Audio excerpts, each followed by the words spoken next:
Welcome to Crypto Duende. Paki-like, subscribe, at press the notification bell. Ito ang Bitcoin chart. Ang pagtukoy kung tapos na ang takbo ng Bitcoin o kung nasa tapping out phase na ito ay mahirap at hindi tiyak. Ngunit may ilang mga indicator at signals na maaaring magbigay ng idea kung ang presyo ng Bitcoin ay maaaring magbago ng direksyon. Sa video ito ay matututunan ang mga bagay na maaaring magpahiwatig kung ang Bitcoin ay malapit na magtapos ng takbo o magbago ng trend. Ang Bitcoin at iba pang mga cryptocurrency ay kadalasang sumusunod sa mga cyclical na patterns na makikita sa chart nito. Kung titingnan ang mga nakaraang cycles, may mga panahon ng malalaking pagtaas ng presyo na sinusundan ng mga malalim na pagbagsak.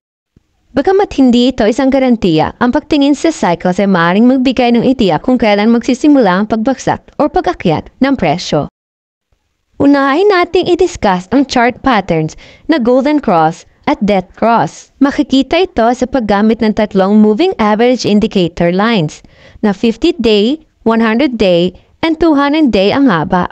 Ang indicator na ito ay pwedeng iset sa chart. Sa chart na ito ng Bitcoin ay makikita ang tatlong moving average lines.